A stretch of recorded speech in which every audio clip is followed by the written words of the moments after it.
As I mentioned, it's important to think of UX less as a set of cyclical exercises you have to go through every time you execute a project, and more as a set of approaches, methods, and tools you can use to create a custom solution and have that customer solution deliver against user needs and against the desired business outcomes. Now, I'm not saying that process and ways of working are not important. They are extremely important, and we'll talk in detail about this in upcoming videos. But what I am saying is that it doesn't make sense to tackle problems and deliver solutions in the same prescribed way every time you execute work. You can't force the same approach to everything you work on. When you think of the UX discipline in terms of a spectrum of exercises across research, strategy, design, and implementation, you create more flexibility to address different problem spaces in a more thoughtful way that brings together multiple contexts. And you're able to deliver solutions without being overly precious about a process. It also enables you to be more fluid, more adaptable, and more responsive to different situations and different contexts when you need to get work done. You're not always going to have time to go and talk with users first. I often work with UX professionals just starting out that have this romanticized vision of, oh, I'll start off by spending 4 to 6 weeks talking with users, and then another few weeks doing some conceptual wireframing with testing, and then we'll start to spend a few months doing detailed design before handing things off to a visual designer to do all the UI and branding of the experience. So it's a huge wake-up call when I tell them you don't have time or budget for all that. Your internal stakeholders need you to start producing and making things. So what are you going to do? The answer is, I'm going to think critically and creatively about the problem we're trying to solve and the best way we can go about solving it given the methods and approaches and exercises that we have at our disposal, as well as time, budget, and team. Now, with that said, let's look at the above roles and where you can be the most relevant and competitive in the marketplace. As you continue your job search, you will be the most competitive and stand out if you focus on presenting and selling yourself as a UX generalist. This means that you can execute across the full breadth of research, strategy, and design activities with trusted competency. That doesn't mean you won't have areas of depth and specialty, but what it does mean is that you're able to be a highly valuable UXer because you can deliver across the core spectrum. Now, there are exceptions to this, and UX research is the one to call it here. UX research really stands out as its own domain.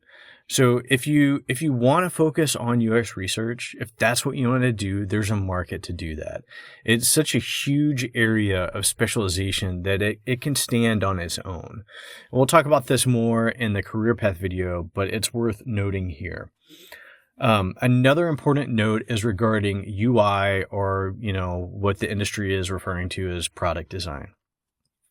If you put UI design or product design in your title, in your headline on LinkedIn, and as an area of specialization, then the expectation will be that you have the ability to deliver high fidelity designs complete with color palettes, fonts, typography, iconography, and branding, in addition to high touch component level design.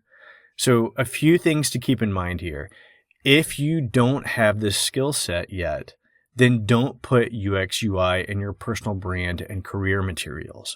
You're going to get dinged for it, and it's going to be obvious to people. Okay. I see this all the time where people will call themselves UX and UI designers, but they really don't have demonstrated skills to back up the UI claim. Now, with that said, you should definitely spend time upping your game and increasing your UI design chops. It's often, especially in today's market, that companies don't want to invest in spending money on one resource to deliver research, another one to deliver UX design activities, and then another one to do UI and product design activities. Okay, that's why candidates with strong skills in UX and UI get hired fairly quickly. So it makes sense for you to start working towards learning and demonstrating visual design, UI, product design chops. Now, again, the exception to the rule is research. If you want to focus on that, that's fine. It will make you much more competitive in the market, okay? Especially if you have strong demonstrated UX skills across the spectrum. Now, let's take a quick look at some of the expected core competencies across the spectrum. For research activities, hiring managers are going to expect you to be able to structure, plan, and execute stakeholder and end user interviews, as well as conduct evaluations, whether it's a heuristic evaluation or some sort of expert walkthrough, with the ability to also plan and conduct usability testing. Being able to do competitive analysis is a huge plus, as well as any experience you might have conducting surveys and polls. Those could be in conjunction with usability tests, or they could be independent studies that you've conducted to understand user perceptions and behaviors. Activities that are kind of above and beyond the core would be the ability to get out into the field to do ethnographic observational studies. This is really, I think, more of a core requirement nowadays at the university level. I'm not quite sure so much at the boot camp level, and ways of doing things and how you get educated on these things. But that's definitely a plus if you're able to show evidence for being able to conduct ethnographic field studies. Also, structuring and executing diary studies and any type of user analytics with segmentation is a huge plus. For strategy exercises, it's critical that you're able to show that you have the ability to take qualitative data from research activities and synthesize it. This amounts to being able to do essentially, what you call thematic analysis, where you're grouping, categorizing similar data sets and observations, and using it to inform further activities like empathy mapping, personas. If the team that you're working for, or the company and a client that you're working for wants to invest in persona work, as well as using that data, that synthesized data, to inform and construct experience maps and customer journeys and user flows.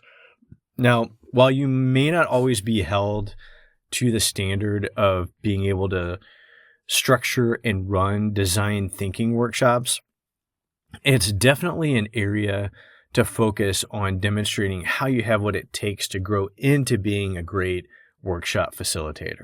And regardless of the exercises and activities you're conducting during strategy, you want to be able to demonstrate your ability to set a design direction. Moving beyond the core, if you're interested in any of these aspirational areas, whether it's under research or strategy, design, or implementation, I would encourage you, definitely spend some time investigating these areas and these topics.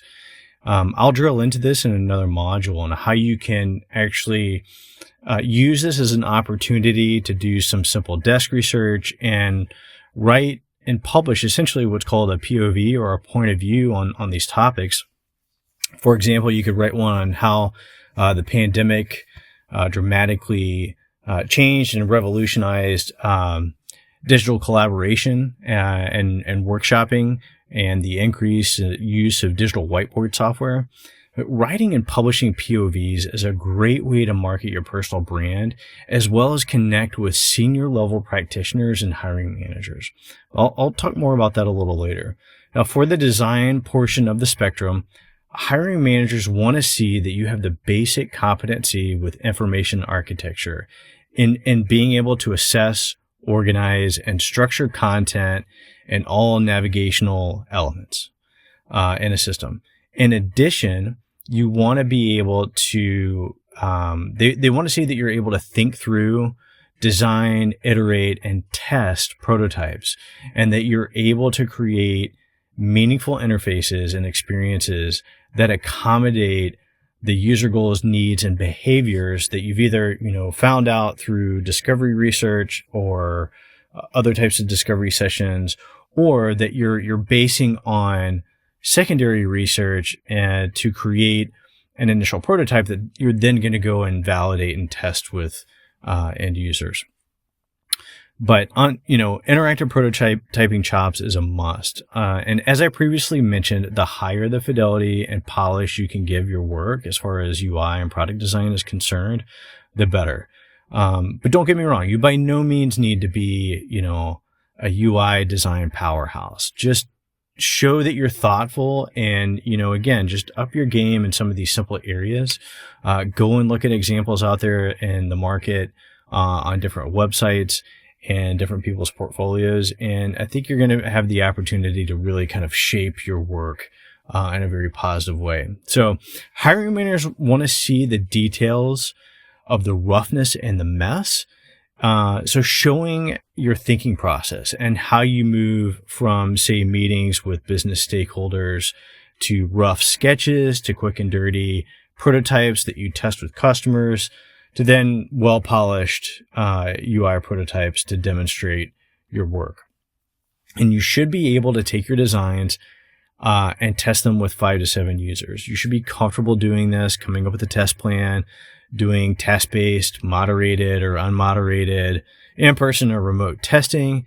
And then you also want to demonstrate that you're confident in taking those findings, doing the thematic analysis on them, and showing how those findings inform the next iteration of your design work. For going above and beyond, I've already mentioned UI design. I'm going to talk about that anymore. But design systems. I would say there's an opportunity here, if you haven't already, to do some training around design systems. This is such an immediately relevant and critical area right now that it would make sense for you to spend some time on it and learn how it benefits design and development teams, as well as helps businesses get product and product features to market faster and at scale.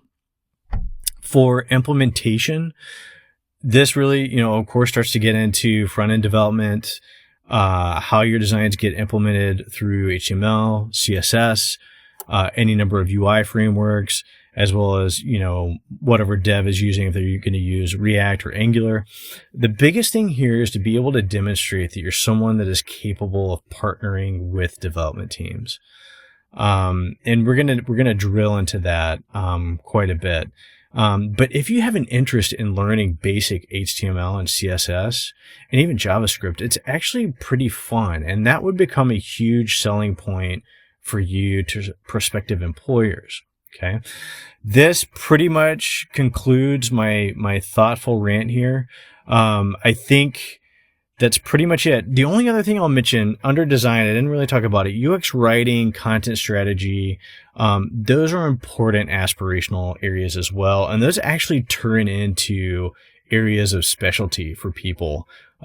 People really get into that, and it's extremely important. There's definitely opportunities, if you're interested in that, to make that maybe your focus for a specialty as you grow into a T-shaped designer that's broad and you can work across the full spectrum, but you're also deep in certain areas. So that's just one last note there.